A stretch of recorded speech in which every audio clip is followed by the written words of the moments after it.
Okay, 38 years ago, I walked into a church and I got the shock of my life.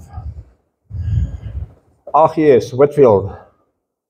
Pastor Robbie Watt was the pastor.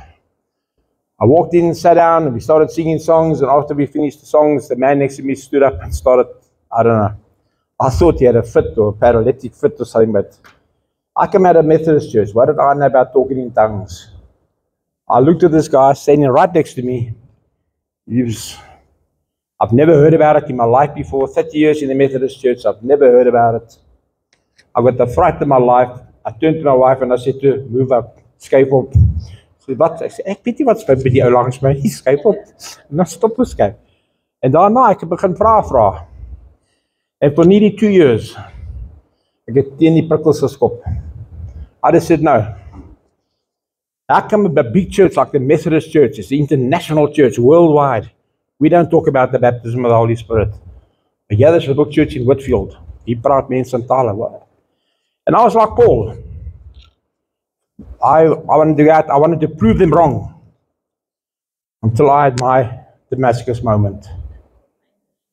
And when you have your Damascus moment, all your arguments fall away. Because an experience beats an argument. Always. No matter, you can argue for 10 years, but something happens to you, that experience, you can't argue anymore. Let's just close our eyes, please. Father, I just pray that everyone that's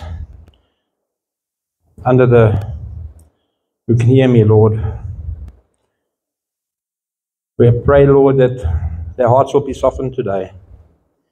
Their ears will be opened and the eyes will be opened as well, Lord. And I pray for some of them that is also their Damascus moment today. In Jesus' name, amen. Who is your best friend? You all have a best friend? What's the definition of a best friend? A friend is someone who leads you closer to Christ. Anyone who leads you away from Christ is not a best friend. Anyone who's saying, let's go to the pub just for 1 drink or 2 drinks, is leading you away from Christ. A friend is someone who leads you to Christ. And your best friend is the Holy Spirit. Who can lead you better, closer to Christ, to know Christ than the Holy Spirit? No one. In the Bible, there were 3 dispensations, 3 times of the Bible: the Old Testament, New Testament, and today. In the Old Testament, it was mostly God. There wasn't, the Holy Spirit was moving there. He was anointed. The Holy Spirit was anointed people. He didn't stay in people. He didn't work fully with people. He anointed people. He was gone. He would anoint King Saul, then he was gone. The Holy Spirit was in the Old Testament. The Holy Spirit came into the New Testament.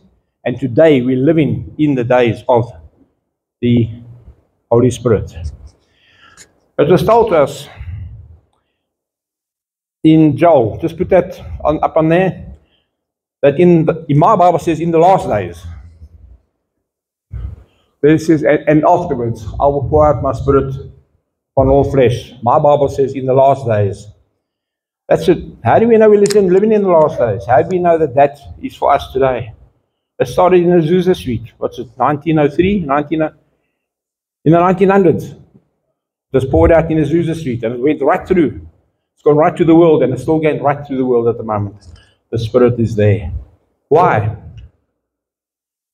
Why did Jesus give us the helper?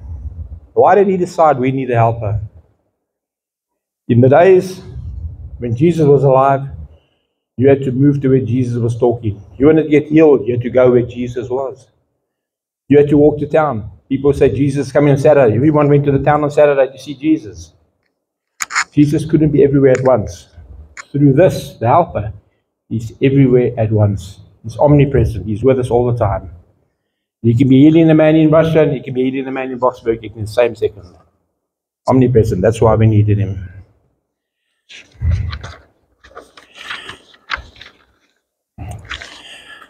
The reason as well why we're standing here today, it was a commandment. It wasn't a suggestion, and it wasn't a commandment by Moses or Peter or Paul or someone. I mean, if Jesus himself tells you, go wait for power in the upper room, it's not a suggestion. If one of the apostles have said it, you might think, oh, well, you know, maybe did he hear right, didn't he hear right? But Jesus himself said, go wait in the upper room until you receive power. What's that power for? What do we need the power for? Gloria, what did you say? To serve. That's the only reason why we need that power. To serve. Different ways of serving, but it's to equip us to serve the body of Christ. Not to talk around and walk around and say, hey, ek praat nou in tale. What does that mean? Ek praat nou in tale. You've arrived. I've arrived. Ek praat nou in tale. I got the t-shirt. Yes, you have arrived. You've arrived at the starting point. When you baptize in the Holy Spirit, you've arrived at the starting point. Jesus said to them, go wait for power before I send you out. So now you've been out on the road for 10, 20 years. You haven't got the power. Now you want to go get the power? He says, wait for the power. I'd rather listen to Jesus. He says, wait until you receive the power. Put on the next text there.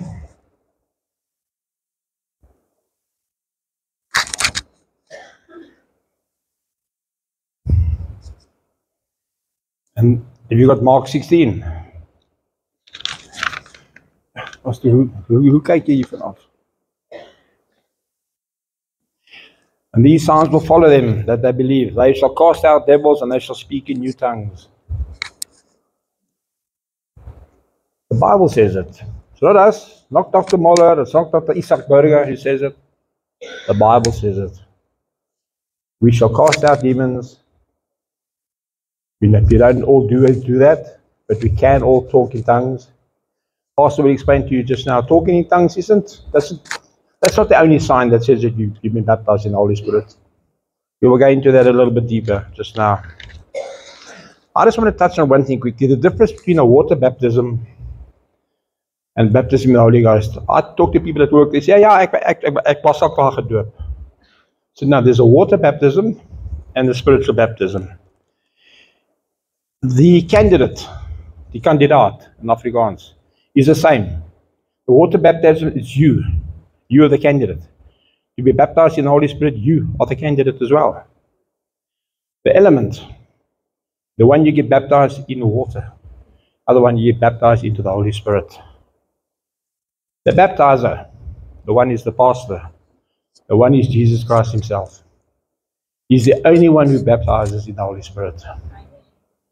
I said to people in the prayer meeting yesterday, hierdie bediening wat ek het, in doop en panelle gees, so lekker bediening, want ek hoef nie die werk te doen nie. Jesus doen al die werk. Dit is 'n lekker lei bediening, pastor. Al die werk, Jesus doen die werk. Jy moet net bietjie uit die Bybel lees, 'n bietjie mooi praat. Jesus doen al die werk.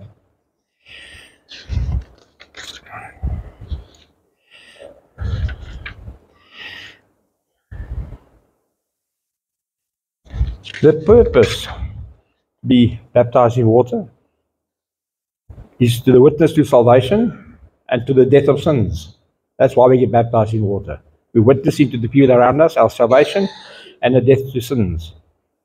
The baptism in the Holy Spirit is to receive power. Big underlined receive. I've been in so many churches when we start praying for the people are asking, Jesus, please baptize me in the Holy Spirit. You don't say please for a gift, you say thank you for a gift. You say, thank you, I receive your gift. You're not asking him for a gift, he's already given it to you. In faith, you just say, thank you, I receive your gift of the Holy Spirit. Don't confuse the Holy Spirit with the fruits of the Spirit. Pastor will talk about that just now. A lot of people get confused. The gifts of the Holy Spirit, the fruit of the Holy Spirit, there's a gift of the Holy Spirit, and then there's gifts. There's 9 gifts, so they get divided into 3 subcategories. We won't go into that now. I'm just going through a few practical things here at the moment. Your wrong expectations. You might stand here or sit here today and you say, but God won't baptize me in the Holy Spirit because all the things that I've done. That's natural. People will say, well, I first got to lead a holy life before God will baptize me with the Holy Spirit. How do you think you're going to get the holy life without the Holy Spirit? He's there to help you to achieve it. If you're going to try and achieve it on your own, you're not going to do it on your own. But if you think that you don't need the Holy Spirit in your life, you're wrong. Let me tell you, you don't know what you need in your life. The Holy Spirit knows what you need in your life. You think you know what you need in your life. The Holy Spirit knows your inside. He knows your deepest thoughts. He knows what you need in your life. Trust Him. Who qualifies to be baptized in the Holy Spirit? Who qualifies? Who's allowed to be baptized in the Holy Spirit? Anyone who's born again. Yes. You must be born again. You must be a child of God. Then I'll say you must be thirsty. You must be thirsty. When I'm talking about thirsty, is if you've been walking in the desert, or if you've been with Pastor over the last few days, and you're thirsty, and you think about water, and after an hour or two, you even start tasting the water. You know it's coming, the water's coming, you can taste it. That's the thirst that you must have. You must be thirsty for the Holy Spirit. You must want it with every fiber of your being. The meal says that you don't lose consciousness. I've had people, when you pray for them, that I mustn't pray for them because they don't want to fall over, they don't want to be unconscious. You don't lose consciousness. You're aware of everything that's happening around you. The Holy Spirit's a gentleman. He's not going to embarrass anyone. You're aware of everything that's happening. You can hear me praying. You can hear the pastor praying. You know exactly what's going on around you. Don't wait for a feeling. I've prayed to so many people. You get to a person who stands. I said, let's pray. Ma, ek voel niks. If you're waiting for a feeling, I think there's a song like that, waiting for a feeling, but you're not going to, it's not a feeling that you get. The Holy Spirit is a person. Don't wait for a feeling. You're going to wait for feeling to happen. You might be waiting a long time. A lot of people have got guilt. Satan will try and make you guilty, make you feel guilty about things you've done. And you want to get up to come out to stand here to be prayed for you. And Satan makes you feel guilty. If this is so, immediately just ask God to forgive that. Forgive that sin that's in your life. Forgive that bad habit that you got in your life. The Holy Spirit will show us and He will clear us of those sins. The devil makes us feel guilty about sins. Only the devil. Hy klaar jou aan, not Jesus. Jesus doesn't make you feel guilty about your sins. He listens to them and He forgets your sins. You know what's so nice when Jesus forgets your sins? If you've got a habitual sin and you go to Jesus, you say, Jesus, it's me again. It's Mike. Ek het alweer teruggemaak. Ek het dit en dit gedoen. He says, well, sorry, I don't know what you're talking about. He said, maar ek het last week met jou gebid oor dieselfde saak. He said, I don't know what you're talking about. Jesus says He forgets all your sins. Your sins have gone from the east to the west. So you go into me and you're feeling bad because you've committed the same sin 3 or 4 times. And you repented. In your heart, you feel you repented. You don't want to do it. And when you repented, Jesus, He's hearing that sin for the first time. Because the other times, He's forgiven and He's forgotten all those sins.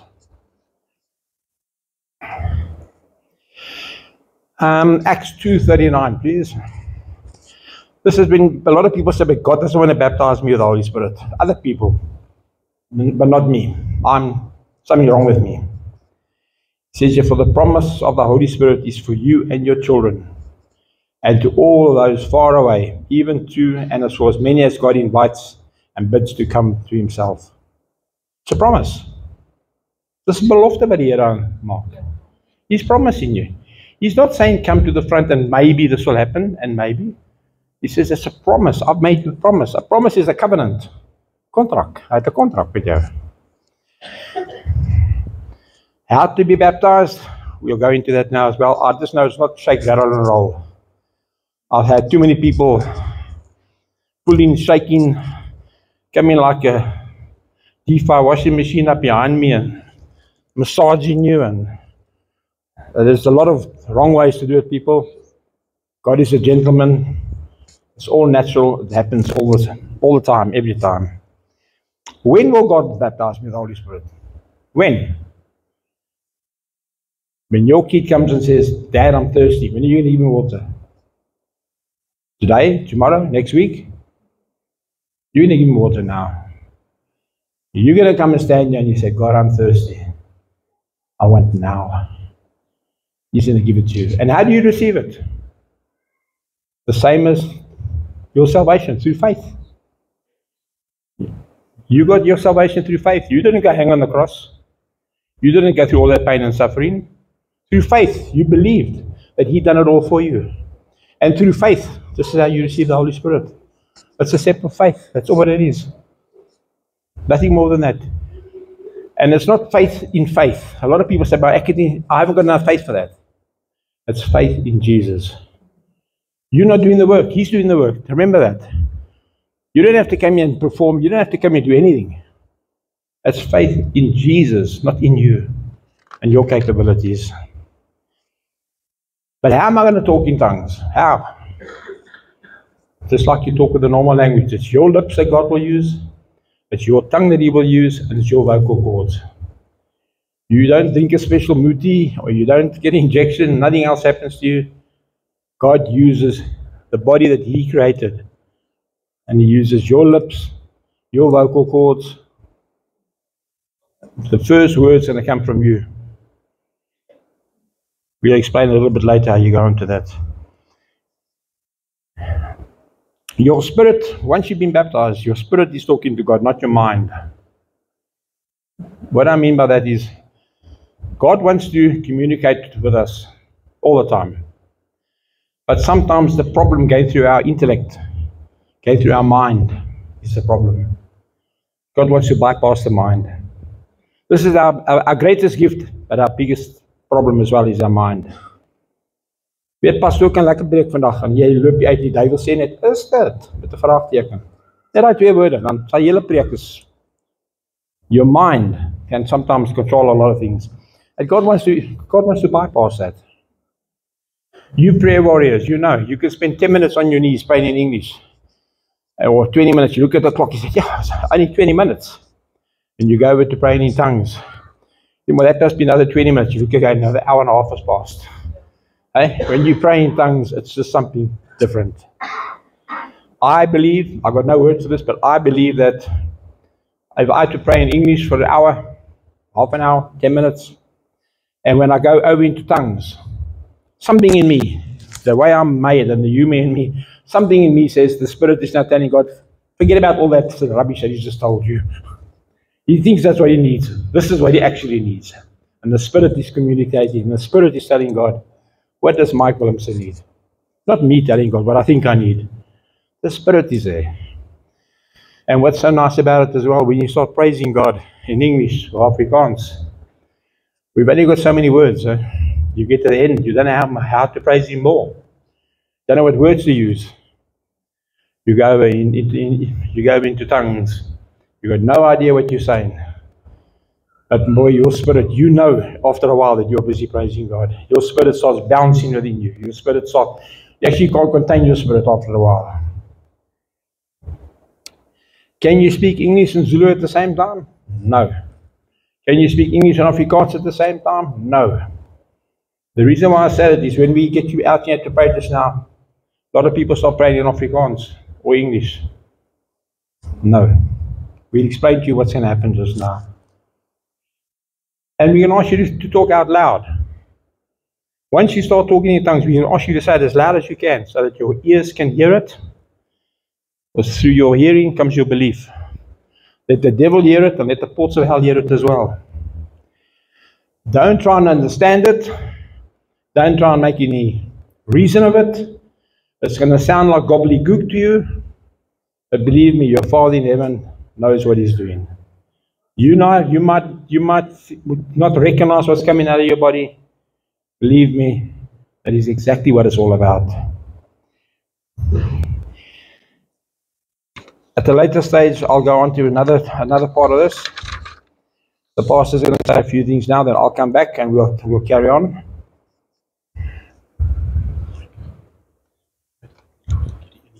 Here we go.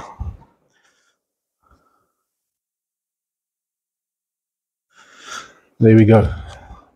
It does feel strange to have a sermon this way, but I believe that we need to touch on everything regarding this. So this message, where Mike has been bringing that message for a while, and God has been using him with that. And when he approached me a couple of weeks ago, reminding me of the fact and the importance of the presence of the Holy Spirit in our lives, I immediately knew, I think it's time. I knew that it's time. We need to discuss this urgently.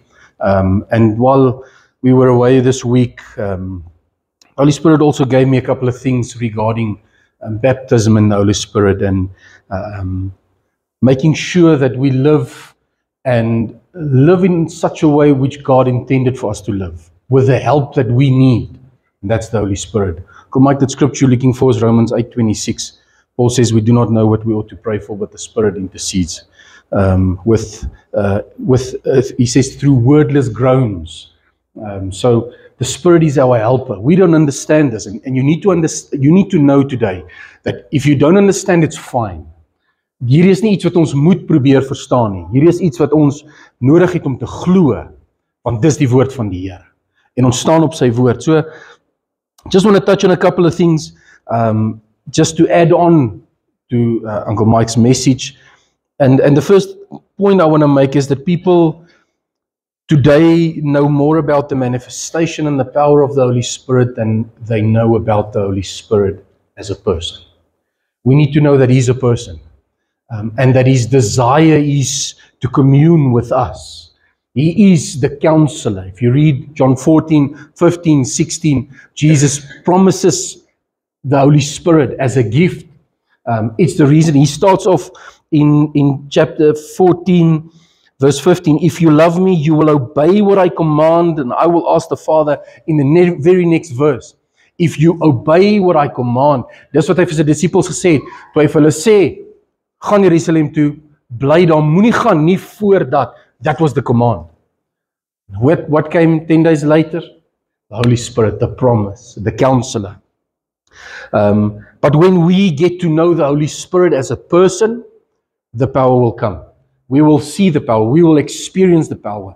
And it's not necessarily, dis nie net hoendervleis en dit is ook die krag van die Here wat jy sien in iemand anders se lewe. Dis ook wanneer jy sien iemand se lewe draai om. Dis ook wanneer jy sien iemand kom tot bekering. Dis die krag van die Heilige Gees. My en jou, die feit dat ons Jesus dien en hom kon aanneem, is alles as gevolg van die krag van die Heilige Gees. So it's not always what we have in mind or our idea of spectacular. Because God is God. En soos Mike sê, hy weet presies wat hy doen. My gebed voordat ons Tanzanië toe gegaan het, of hierdie een versoek was, Here, ek wil asseblief die krag sien. Ek wil sien mense wat tot bekering kom. En as dit die wil is, wil ek sien waar sieke oombliklik genees word, of 'n kranke kan loop, of so as dit die wil is, ek wil dit sien. En weet jy, ek dink gister op die vliegtuig op pad terug, die Here is so getrou, want ek kon die krag van die Heilige Gees gesien het, hoe mense tot bekering kom. Hoe mense wat in 'n modderhut bly, op hulle knieë kan sak en sê, Jesus, ek het U nodig. Dis die krag van die Heilige Gees. Dis nie altyd wat ons dink dit is nie. The problem with our eyes and our minds is we borrow our eyes to the world. Ons kyk na 'n klomp dinge. En ons kyk na programme en so van mense wat die kat aan die stert beet het, as ek daai uitdrukking mag gebruik, oor die Heilige Gees. The Holy Spirit is never intended for entertainment. He's the promise. He is the gift. He's the third person in the Trinity. And He loves us so much. But we need to surrender. Romans 8:14, as many as are led by the Spirit of God are sons and daughters of God. We need to be led by the Holy Spirit. Ek en jy moet toelaat en oorgee. Hy is die een wat leiding vat. Hy is die een wat voorbeweeg. Ons is die een wat volg. Dis waaroor dit gaan. And that is surrender. We need to surrender. The Holy Spirit cannot be used. He will not be used. He is God. We need to understand that. It is the Holy Spirit that uses the vessel. The vessel has no control over the Spirit. The Spirit uses the vessel. Ons is die pype waardeur die seëninge van die Here vloei. Dis hoe dit werk. Dit werk nie andersom nie. Daaroor is dit belangrik dat ek en jy ingestel sal wees vir die beweging van die Heilige Gees. Dis hoekom ons so gereeld moet bid, Lord, make me sensitive for the moving of the Holy Spirit, so that I can be in step with the Holy Spirit. Dis so belangrik vir kind van God. Dit is nie net vir iemand wat 'n platform het of 'n titel het nie. Die Heilige Gees is vir elke een. Elke een. Soos om Mike gesê het, as jy weet jou saak is reg met God, as jy wedergeboorte deurgaan het, jou siel is gewederbaar, jy het die Heilige Gees nodig en hy is vir jou. That's the beauty. We need to trust him. If Jesus could trust him, you and I can trust him. But our problem is again this, our doubt box. We battle to trust the Holy Spirit. Verbally, it's easy to say, I trust God. Maar wanneer die tekkie maandag die teer slaan, is die bewys of ek die Here vertrou, dalk nie altyd daar nie. Want my oë is gefokus op die dinge van hierdie wêreld dalk. Dis so belangrik, dat ons die Here sal vertrou. Maar ek wil vir jou sê, dis nie altyd so maklik. Dis nie altyd so maklik nie. En ek en jy het nodig om die Heilige Gees te vertrou. Ons kan hom vertrou. One thing that we also need to know is that the Holy Spirit will always glorify Jesus. He will always honor Jesus. He will always point to Jesus. There's no self-exaltation, no self-glorification. Hy wys altyd na Jesus. Hy vat van wat is Jesus en hy openbaar dit vir my en vir jou. Dis waaroor dit gaan, dis die bediening van die Heilige Gees. So we need to ask this question, is Jesus glorified and magnified, or are people entertained? And it's easy to spot the difference, it's not that difficult. Sometimes there's a fine line. Maar ek en jy het nodig, en ek oordeel niemand, en ek noem geen name nie, maar ek en jy moet in die woord van die Here bly, en sien wat hy ons leer, raak in die bediening van die Heilige Gees. When you are truly led by the Spirit, you can never forget about Jesus. Because he takes of what is Jesus and he makes it known to us. Jy kan nie van Jesus vergeet nie. Jesus kan nie van jou toneel af verdwyn nie, as jy gelei word deur die Heilige Gees. As many as are led by the Spirit of God are the sons and the daughters of God. We need to be led by the Holy Spirit. So Uncle Mike touches on who qualifies for baptism when you are saved. So why the baptism? He also touched on that. It is to serve. It is to make disciples. Julle sal krag ontvang wanneer die Heilige Gees oor julle kom en julle sal wat? My getuies wees. Daar is hy, bottom line. Is nie vir show nie, is nie vir titels, is nie vir om opgepof te wees nie. It is to the glory of God. It is for him, it is unto him, it's all about him. Dis waaroor dit gaan, eenvoudig. How is one filled with the Spirit?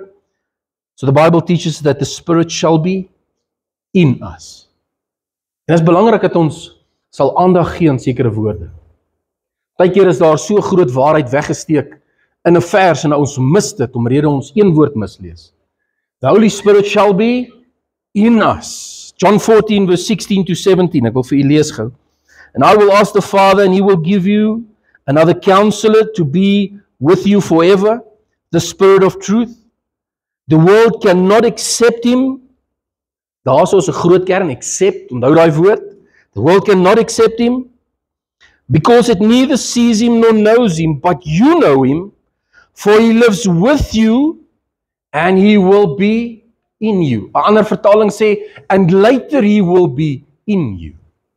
So op daardie stadium van die wedstryd, voor die Heilige Gees uitgestort is, was hy met hulle. Soos Jesus met hulle was die Heilige Gees met hulle. Daar was nog nie inwonend Heilige Gees op daardie tyd nie. Dit het gebeur op daardie dag van Pentekost, toe die Heilige Gees uitgestort is, en hulle en die Gees soos tonge van vuur op elke ene gaan rus het. Daai was die invulling van die Heilige Gees. En dis wat ek en jy nodig het, en ons moet mooi verstaan, die verskil. Wanneer ek en jy tot geloof, en enigiemand tot geloof in Christus kom, you have the Holy Spirit with you. Ons het die Gees van God altyd, selfs in jou ongeredde toestand het jy die Heilige Gees by jou gehad. Want wie het jou oortuig van sonde en geregtigheid en oordeel? Dis die Heilige Gees. Maar ek en jy moet op 'n punt kom om die Heilige Gees binne in ons te hê. En dan die belofte wat Jesus sê, dat ons sal laat doop, sal nou by daai skrif kom, en jy sal die gawe van die Heilige Gees ontvang. Hy praat nie van die gawes nie.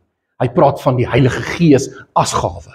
The gift, hoofletter G. And he will be in you. There's only one way to be baptized with the Holy Spirit. It's dying to self. Eenvoudig. Daar's nie 'n resep nie, daar's geen formule nie. It is dying to self. Making the decision, living for Christ. Acts 2:38. Repent and be baptized. Ek noem met vers 39 lees. Repent and be baptized, every one of you, in the name of Jesus Christ, for the forgiveness of your sins, and you will receive the gift of the Holy Spirit. Repent and be baptized. Repentance beteken ek maak klaar met sonde. Ek eindig dit. Dis 'n ou hoofstuk, dis die ou mens, hy sterf. Baptism means I live a new life in Christ Jesus. Die ou self lewe nie meer nie, dis Christus wat nou lewe. So daar twee goed klaar gebeur. And then you will receive the gift of the Holy Spirit. Daar's die prerequisites. Sterf sonde af. Stop met die dinge van hierdie wêreld. As jy gedoop word, beteken dit lewe nie meer nie, maar Christus lewe in jou. Of althans dis die proses, en ek wil nie dat jy moet verkeerd verstaan nie. It's not a point of arrival I'm preaching. I'm preaching there's a process. But you and I need to be engaged in that process. Party mense verstaan verkeerd en hy voel ek moet nou eers al hierdie dinge los en al hierdie goeders. Nee, dis die Heilige Gees wat jou help om dit te los. Alleen kan ons dit nie regkry nie. Waaroor sal die Here vir ons 'n helper gee as ons dan nie 'n helper nodig het nie? We need him. But we need to be enrolled in the school of the Holy Spirit. Ek en jy moet ingeskryf wees. Elke dag klas bywoon, by sy voete sit en leer en lees en bid en tyd spandeer. Dis nie net 'n godsdiens wat ons beoefen nie, mense.